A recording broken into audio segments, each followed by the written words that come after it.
So remember, concept, hitbox. This is what we're going to talk about. Very simple concept. Not very hard to kind of go through. So 3 key points for hitboxes, right?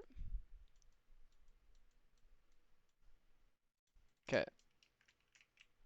We'll utilize this little wall here as our kind of pointer. So point number 1. Not even going to go 1, 2, 3. We're just going to do bullets like this. Point number 1. Your hitbox. 360 degrees.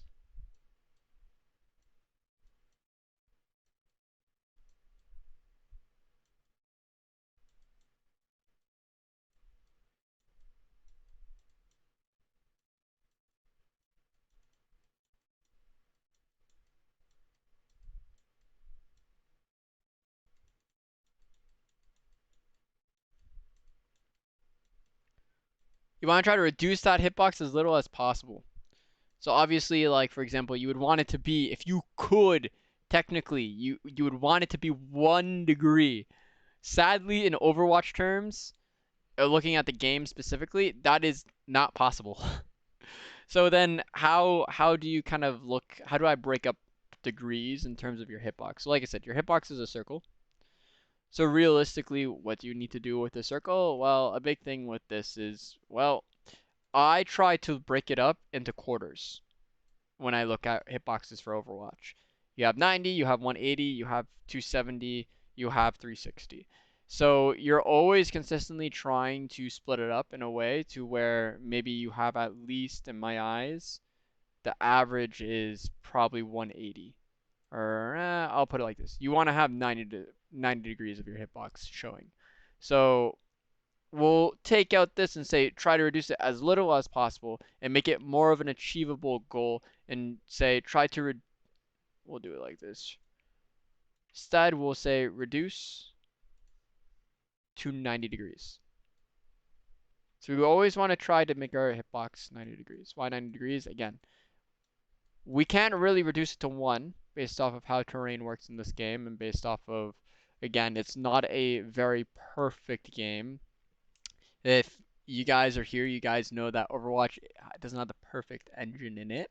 So like realistically here, when you peak this, you're not going to show 1 degree of your hitbox. You're probably going to show more like 20 degrees of your hitbox, maybe depending on the character, right?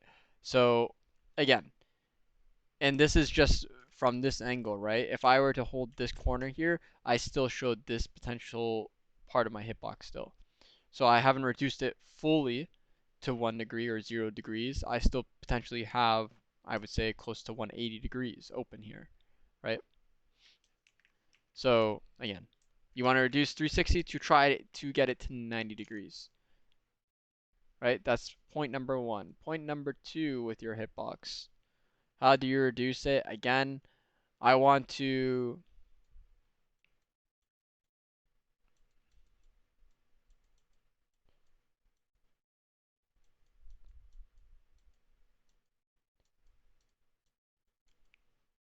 explanation mark, explanation mark, explanation mark. Terrain is your best fucking friend in this game, okay? You consistently want to use terrain in order to allow yourself to reduce your hitbox. There are so many people that I'll say, I'll use like a tracer, for example, or a soldier. They will hold here, and when I ask them, why don't you just hold this corner over here and just like peek out if you need to and then peek back out, they're like, well, I can see everyone here. Everyone is seeable here. Well, yeah, you're right. Everyone is seeable here. So if they go over here or if they go over there, sure, you reduce a little bit of your hitbox by this little thing, but you don't reduce enough of it, right? So then realistically at this point, when you peek here compared to these guys, maybe these guys are going to use this little area to reduce their hitbox. Maybe they'll play back here to reduce their hitbox, right? You will be in the open, which means they can see your whole hitbox here. But if you use the terrain a little bit closer to you, even if it reduces your angle to be a better angle to hold, you won't die instantly, right? So terrain, for the love of God, we want you to use terrain to reduce your hitbox, right? That leaves point number 3, okay? We have a 360 hitbox we want to reduce to 90. We want to use terrain to reduce our hitbox, right? Let's say, for example, we cannot reduce our hitbox.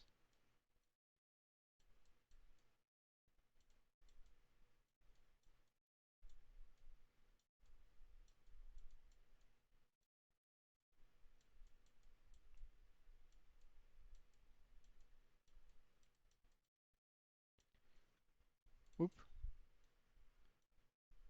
If you cannot reduce your hitbox for whatever reason, you want to utilize distance in order to allow yourself to take less damage, right? So a good example is, I don't know, let's go towards spawn here, right? Obviously, you can still die from here to here, right? But utilizing point A here compared to point B, if I'm in point B or around point B compared to A, I can peek out on A. I might die, but realistically, the chances of that are less likely because of the distance, the damage fall off that happens here, right? Obviously, with hit scan, I'm pretty sure with all hit scans, there's no damage fall off, or projectile, there's no damage fall off. I'm not really certain about the damage fall off for Overwatch, but all I know is there is damage fall off here for quite a few characters, right? So the point is, this you take reduced damage, you can peek this. It doesn't, you don't have to hold this corner completely, but it's only because it's safe based off of the amount of distance here, right? If I were to go, I don't know, over back towards the point side though, here, right? Let's say it's from here to from here, right? So this is point A, this is point B. See how much less of a damage fall off this is? Compared to what I just drew, this is like half the range. So the damage fall off is half, which means you're going to take a lot of damage. Like this seems like maybe not that long of a distance. You're correct. It is not that long of a distance. You will get lasered down, right? If it was over here instead, point A, well then my distance has now doubled, right? So now this is a different story. Do I still want to be somewhere close to terrain just in case I get railed on either side, A or B? Yeah, of course I do. Because then I want to be safe. I want to be able to peek this and then play some sort of terrain so I can reduce my hitbox and I can heal back up potentially, right? And then I can re-peek again. But again, if you can reduce your hitbox for whatever reason, range using distance isn't a bad thing, right? So these are the three holy points in terms of your hitbox. You have 360 degrees. Try to reduce it so that you have 90 degrees showing majority of the time. You want to use terrain as much as you can. Terrain is your best friend all the time. If you can't reduce your hitbox, use distance as much as humanly possible, right?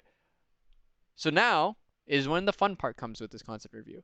We're going to look at all 12 of these players in different parts of the fights, and I'm probably just going to look at this round specifically, and we're going to see how do they use terrain, how do they reduce their hitbox, what do they do? And we're going to see how many people utilize terrain, how many people reduce their hitbox, and how do they play potentially based off of distance, right? Okay, Doge did confirm that there is damage fall off. Okay, good. All right. So, what role to start off with first? Well, let's start off with, I don't know. Good one to start off with would probably be Shockwave. Let's look at Shockwave. Why? Because he's on Ash right now. So, and that's kind of curious to me. All right. Okay. First things first. Do we see him close to a corner? Yes. Do we see him trying to kind of take some aim duels here? Yes. He's in a little bit of the open here, but he's consistently going back and forth. You saw him wiggle back and forth with that corner. So that in between his shots, he could probably go back and forth, right? Between being in cover and not being in cover. Goes back towards main. What is he doing here? Is he getting ready to jiggle? Yeah, he was.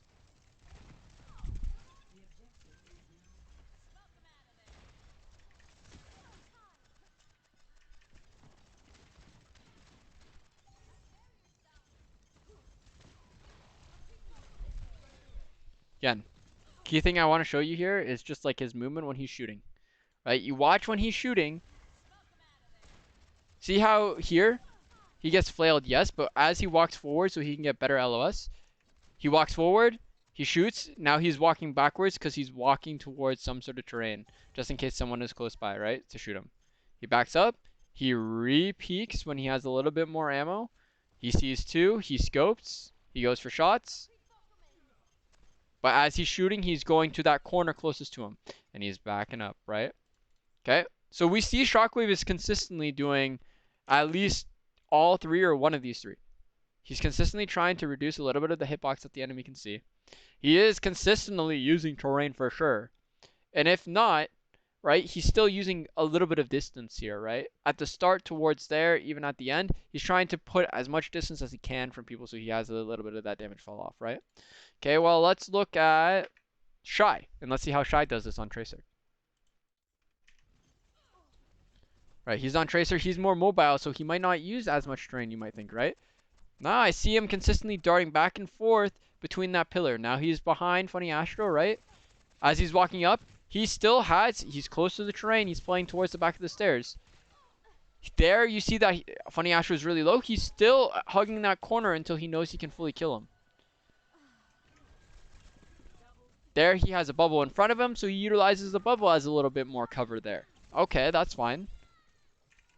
Let's see how he looks to approach a little bit more of the next fight, right? What will he do? Will he play distance? Probably not, because Tracer's fall off damage is quite high. So he's going to try to be close. Is he going to utilize that terrain again? Let's see. He scouts them. He sees where they are. Interesting. He's not trying to get super close to Mono right now. He's mainly just putting himself in a position where he's safe. Okay, he puts a little bit of distance actually from him and the team right now, right? Part of that is because they have point control, right? So he doesn't have to really force anything. But you see, every time he's doing something as Tracer, he's being relatively close. He's blinking towards terrain quite often there, guys. I don't know here. He's peeking around a corner. He sees it. He goes for a stick. Recalls back. But he's consistently playing these corners, huh? Now he sees it a little bit further. Is he in any danger? No, he's still in a position to where he could blink somewhere safe if he needs to. Where do you think he's going to blink? Blinks backwards there. As he goes a little bit more forward, again, he's just playing by the pack that's hacked there. He doesn't have to concern himself because they're up. So we could technically add another rule here based off of what we're seeing Shy do here, right? Which is this.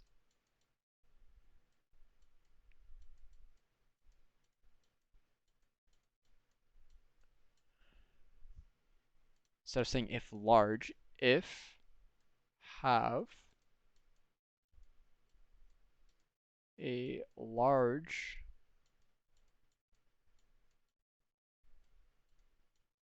advantage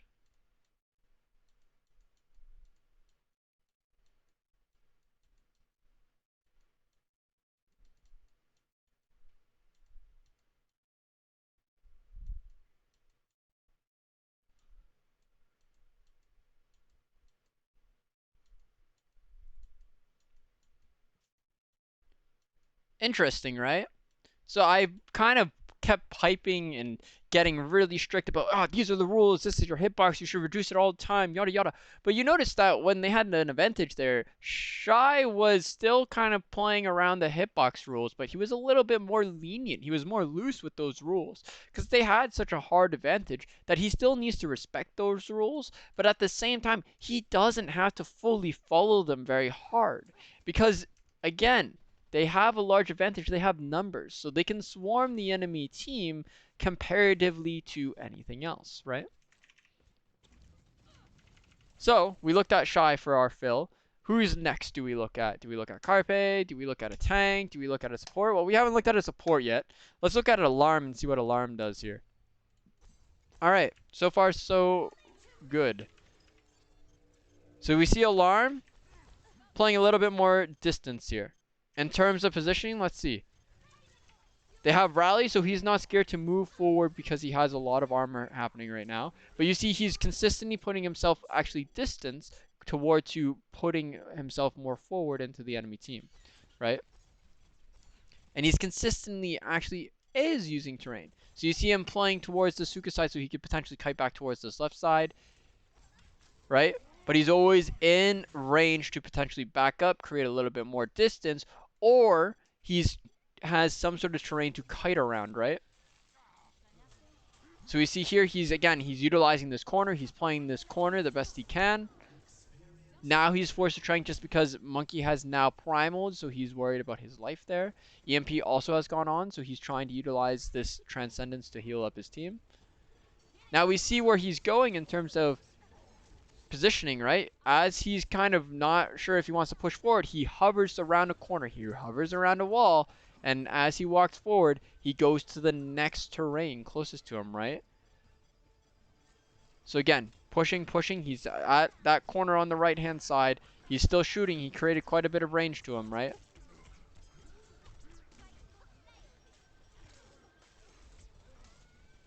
So he's always trying to reduce his hitbox here, right? Alarm ends up going down, but he survived for a pretty long time playing those corners, right? Playing by some sort of terrain, right? If not, he was creating a little bit of distance between him and the enemy team. So, good on Alarm. So we see a little bit of Alarm's perspective there, right? Who's next? Well, we saw Shy, we saw Shockwave, we saw Alarm. Why don't we bring it back to the Spark side and look at somebody? Let's look at Gushwei on Monkey. Let's see what Gushwei does. Let's see what he does right or what he does wrong here on Monkey. So we just went through Monkey POV. We talked about how important reducing your hitbox is on Monkey. Let's kind of look at it and see what happens here. What does he do?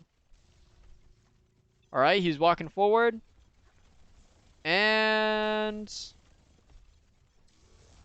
again, we're seeing him play towards this train. He's not trying to take too much space or do anything. We're consistently seeing him play towards this open area here, but again, he's close. He's somewhat close to terrain, right? He's always playing close enough to some sort of terrain area here, right? Not going too much in the open. He's pretty much playing mainly on his side, consistently looking to see where people are, right? Weird, right? He's not playing really aggressive in the open. He's not taking a lot of space. Again, he's playing by this terrain, reducing his hitbox as much as he can before the fight even happens, right? Okay, we see the fight kind of happening a little bit, probably more now here. So we're going to see him probably walk up in a moment or two.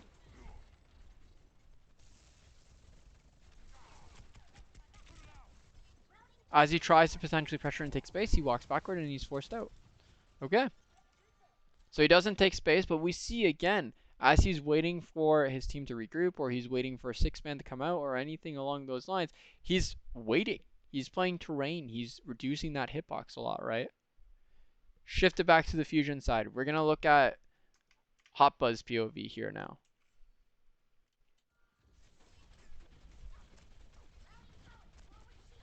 Alright, let's see what happens with Hoppa. Let's back up a little bit more, just specifically, so we can kind of look at it at the start of the fight and see how he kind of does it. Alright, Hoppa again, he's playing around corners. He's not doing anything crazy so far. He's flown. Again, this goes back to the rule. They're up 1. The rest of the enemy team has run back towards their spawn, so he's playing a little bit more aggressive here from what we can see, right? But again, we're not seeing him play a little bit more towards, again, playing in the open, having a 360 hitbox. He was reducing it there. He was reducing it at the start of this fight, right? Here he does have a 360 hitbox, but he's able to kind of kill Shy because Shy is off alone, right? And as we can see at the start of this fight, right, again, he plays a little bit of distance, but you're seeing that he's playing towards these walls, right? He ends, he's by a corner. He's close to a pot there. He's reducing his hitbox so he could walk back towards the left-hand side, right? Hoppa is consistently looking to do something in terms of position himself in a safe way. We see him consistently try to scout out for the Sombra, but he's also putting himself in a position to where he can easily stop the hack if a hack goes onto him, or he can simply try to protect himself from any spam coming out. Again, a lot more of playing this terrain, even being a little bit more mobile, even being a tank where you have to hold space, he's consistently playing space towards him. Last person to look at. Let's look at Astro for this last fight, and let's see how Astro looks to play around this.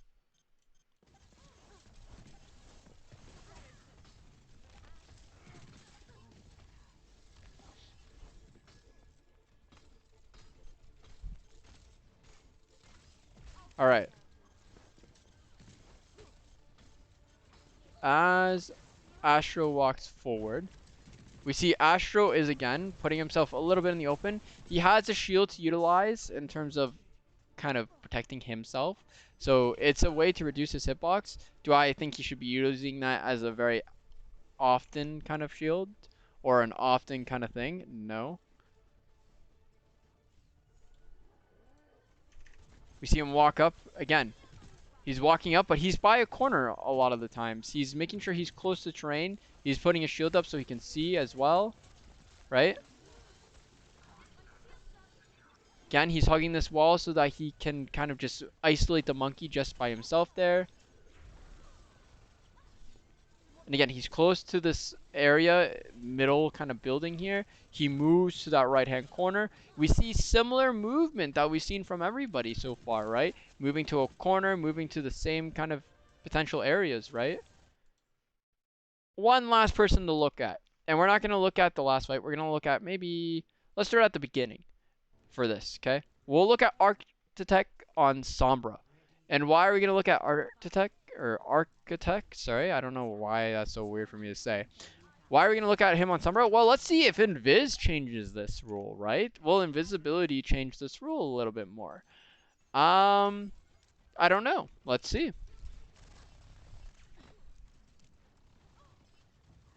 All right, he's Invis. He's placing himself in a potential position to scout and see where the enemy is. Gets packs. He is a little bit more in the open there, but he is able to translocate out to safety. He has no translocator now, so let's see how he positions himself potentially. Seems like he's a little bit more kind of open to potentially being by some sort of terrain if possible here. Now he's a little bit more in the open. Why is he not scared? Well, it's a little bit different for Sombra. Do you want to play corners? Yeah, you do want to start there. But he is playing a lot less scared. Again, you saw him start at a corner there because he was potentially looking to hack somebody off, get the best possible hack angle. But he's not scared to play a little bit more in the open because he can translocate out. So he's playing very much more ballsy, I guess is the way to put it, comparatively to playing a lot more, I don't want to say aggressive, but a lot more safe with his angles, right? Well, let's look at this next fight and see. Is he still going to play very ballsy with his translocator? Is he going to be in the open farming very heavily, or is he going to play around terrain? Now he's by a corner this time. Oh, he's at a corner here. Okay. He tries to put himself in a prime position to hack. He's not forced out of this corner easily. He's still able to get a good hack onto Mono there. And as he walks up, he's still very careful. We see here, right? He's walking forward, but as he's walking forward, he's being conscious. He's positioning himself in areas that he could relocate very safely. He could get a hack off very safely by a corner, right? So, yeah, farming-wise, he is a little bit more in the open. But in terms of prioritizing hack or when he doesn't have a translocator, we do see him playing those corners a little bit more as well.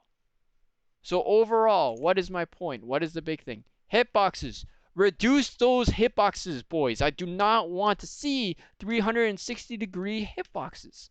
Right? Reduce them as much as you possibly can. A good rule of thumb, try to reduce it so the enemy only sees 90% of you. Right? Or 90-degree angle of you, so like probably half of your hitbox or a quarter of it. Maybe the front quarter, maybe the back quarter, etc. Right? Use terrain very often. I talk about this all the time with players. The amount of times that players utilize terrain is wild that they do not utilize it, okay? Use it more. Terrain is your friend. All natural terrain is your friend, especially to reduce your hitbox. Use it more. We're not in CS. You're not going to get instantly headshot right when you go past the corner. This is more of a tracking-oriented game, right? It is possible you can get sniped and headshot, but there's very few characters that can do that in this game. So reducing the hitbox, playing those corners, playing those walls are a lot more advantageous for you comparatively to not, right?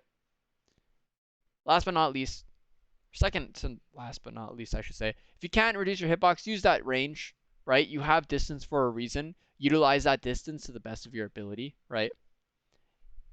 And as a general rule of thumb, right, in terms of if you have a large advantage, you don't have to follow those rules as heavily as I'm kind of making them out to be, right? If you have a large advantage, you're up 3 members, you have 6 members still alive, you're all pressuring forward. Maybe you don't have to reduce your hitbox as much in 90 degrees. Do I still want you to play by a little bit of train? Yeah, try to play around a little bit of train, but you don't have to play only by that train at that point, right? Do you need to play distance the whole time? No, you can be a little bit closer if your whole team can support you trying to kill those 3 members, right? Utilize it more as a loose guideline when you have those large advantages, right? In those even fights or those fights that you have only a slight advantage or a slight disadvantage, that's when you want to follow these rules a little bit more, right? Do I think that some people should utilize those rules more than others? I think everyone should equally look to utilize these kind of rules, but in terms of who I see don't utilize them enough, tanks do not utilize these rules enough. I would say if you're a tank, this should be part of your priority as a tank. Because you don't want to take unnecessary damage for no reason. Unless you're trying to build a nano or you're trying to build a trance or something like that. And then from there, it would be equal in my eyes in terms of DPS and supports that don't follow this rule. Follow these rules. Make it easier for yourself, right? The reason that it supports a little bit is because they usually use distance more than they use terrain. For DPS, they usually are on very mobile characters. If they're not on mobile characters like this, they're sticking with the backline, so they use distance a little bit more. When they're on mobile characters, they don't feel the need to utilize train as often. But you see, even with these tracer players, right? We showed Shy, we showed Architect, right? They are still playing those terrains quite well, right? If I were to show you Carpe, Carpe would do it too. So keep that in mind, right? And that's it for the concept review. Again, fast, quick. It's a very, very unutilized concept. It's not talked about as much. It's thought of as a general basic that everyone should know. But I know talking with a lot of people, it's not a basic that a lot of people actually know. So keep that in mind. Hitbox, reduce it as much as you can, right? Don't keep yourself in a 360 hitbox. Let's try to reduce that to make it harder for the enemy team to shoot you or hit you, get more value from you, right? And that's all.